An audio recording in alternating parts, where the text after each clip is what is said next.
E aí, gente, tudo bom? Segunda rodada do Brasileirão encerrada. É hora de fazer um balanço dos jogos que aconteceram entre sábado e segunda-feira e já fazer uma projeção para a terceira rodada. Bom, gente, sobre a segunda rodada, o destaque para mim foram 4 vitórias de visitantes. Na primeira rodada ninguém venceu fora de casa e dessa vez o Grêmio venceu o Atlético Paranaense, o Corinthians venceu o Vitória, o Fluminense venceu o Galo e o Flamengo venceu o Atlético Goianiense. Essas vitórias fora de casa, em pontos corridos, são importantíssimas para quem quer, independe de qual for o objetivo, para quem quer ser campeão, para quem quer chegar a Libertadores, quem quer fugir da zona de rebaixamento. E esses 4 times, eles já se destacaram um pouquinho mais na tabela. O Fluminense e o Grêmio, por exemplo, eles são os líderes, os dois com 6 pontos, os únicos 100% até agora. E com a diferença que o Grêmio, que tem uma defesa muito bem montada, desde a época do trabalho do Roger por lá, o Grêmio não tomou nenhum gol. E vencer o Atlético Paranaense na Arena da Baixada não é tarefa para qualquer um. Sempre quem vai bem lá costuma subir um pouquinho na tabela, é o caso do Grêmio.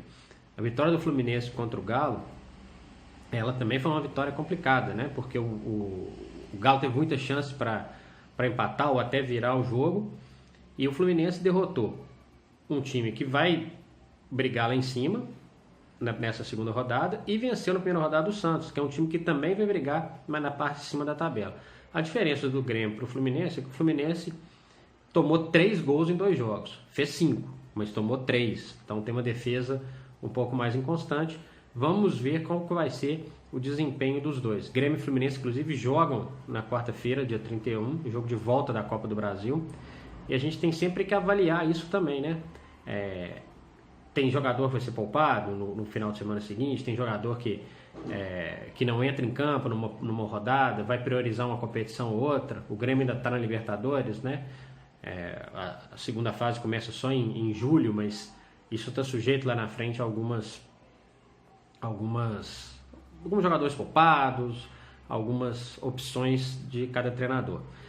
O Cruzeiro também teve uma boa chance de se juntar ao grupo de Fluminense e Grêmio, Empatou com o Sport fora de casa, é um bom resultado, mas também teve chance de vencer. Dessa turma que venceu fora de casa, o Flamengo chegou aos 4 pontos e o Corinthians, que é um time difícil de ser batido, tropeçou em casa na primeira rodada, empatou com o Chapecoense, mas venceu o Vitória fora, e eu acho que essa vai ser uma tônica do Corinthians. Toma poucos gols, quando ganha também com pouca margem de diferença, 1-0, 2-1, e eu acho que vai brigar ali por uma vaga na Libertadores. Não acho que o título ainda é muita coisa para esse time do Corinthians, que não tem um elenco lá tão qualificado assim. Então o grupo com 4 times ficou o Flamengo, o Corinthians, o Cruzeiro e, na minha opinião, até agora, a grande surpresa que foi a Chapecoense. Venceu o Palmeiras por 1-0 em casa, apesar do Palmeiras não usar vários dos seus titulares, e empatou com o Corinthians fora de casa na primeira rodada. Eu imaginava a Chapecoense um pouco mais embaixo na tabela de classificação, mas tem um início de campeonato surpreendente, na minha opinião. Alguns alertas também devem ser ligados, apesar de a gente estar na segunda rodada. Eu digo isso porque o Atlético Goianiense perdeu em casa por 3-0 e já tinha tomado 4 na primeira rodada. Tem 1 gol a favor e 7 contra. Tá cedo para definir alguma coisa? Sim, tá cedo. Mas a gente já sabe que o Atlético Goianiense é um time que vai brigar na parte de baixo da tabela, e 2 derrotas, especialmente uma dentro de casa, por uma margem boa de gols, fez 3-0 para o Flamengo. Isso pode fazer diferença lá na frente. É um time que merece ficar atento porque o campeonato ele é duro. E para quem está vindo da Série B, para quem tem menos recursos do que vários dos seus concorrentes, a coisa pode ficar um pouco complicada. Quem também tem 0 pontos, mas na minha opinião vai se recuperar, é o Atlético Paranaense. Perdeu em casa para o Grêmio e tomou aquela sapatada do Bahia de 6-2 na Fonte Nova na primeira rodada.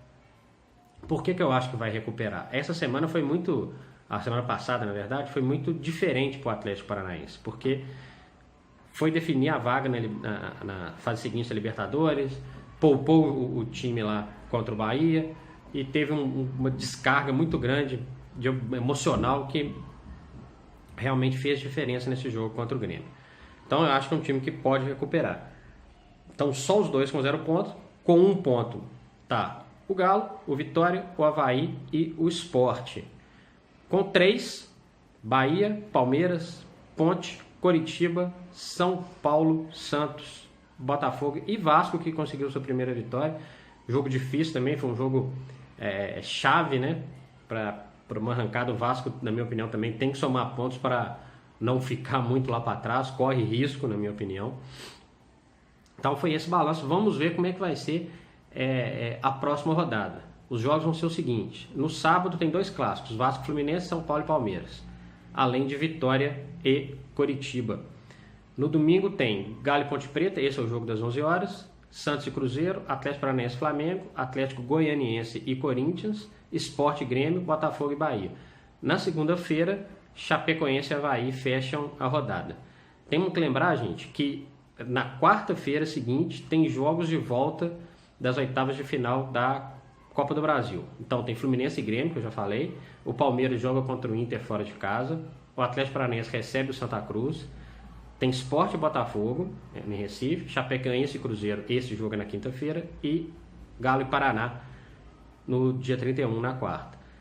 Pode ser que alguns desses times, dependendo da opção que fizerem, acabem jogando sem a sua força máxima. Isso também pode ser alguma mudança aí para essa terceira rodada. Vale a pena acompanhar a reação de alguns times nessa terceira rodada. O Fluminense, que vem bem, pega um clássico, é o Vasco. O Vasco ainda crescendo. São Paulo e Palmeiras. São Paulo oscila muito, na minha opinião. Palmeiras é favorito ao título. Como que vai ser esse confronto? Santos e Cruzeiro, um jogo muito interessante. São times que, na minha opinião, a princípio vão brigar pelo menos ali por uma vaga na Libertadores.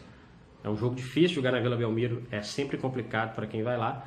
Vamos ver qual que vai ser a reação. O Santos perdeu para o Fluminense na primeira rodada e venceu o Coritiba apertado na segunda rodada, mas tem um bom elenco. Atlético Paranaense e Flamengo, reedição de um jogo da Libertadores. O Flamengo se recuperando, o Atlético Paranaense precisa de somar pontos no Brasileiro desde já. São jogos bem interessantes. Sport e Grêmio. O Grêmio ganhou os 2 jogos até aqui, vai fazer mais um jogo fora de casa. Jogar na Ilha do Retiro é sempre muito complicado. O Sport fez 1 ponto só em 2 jogos, não costuma vacilar muito em casa. Enfim, tem jogos muito interessantes. 3 clássicos, Vasco, Fluminense, São Paulo e Palmeiras, e o Chapecoense e Avaí, que fecha a rodada na segunda-feira. Vamos ver como vai ser a reação desses times todos, levando em conta, mais uma vez, tem Libertadores, alguns jogos agora, nesse meio de semana, tem Copa do Brasil na semana que vem. É isso, não deixe de dar sua opinião aí. Você acha que essa previsão tá boa? Você acha que algum desses times vai crescer? Algum desses times vai diminuir um pouquinho o ritmo no Campeonato Brasileiro? Conta com a sua opinião. Não deixe de se inscrever aqui no canal, youtube.com/FredericoJ, e contatos também pelo Twitter, FredericoJ. Até o próximo vídeo, gente. Um abraço.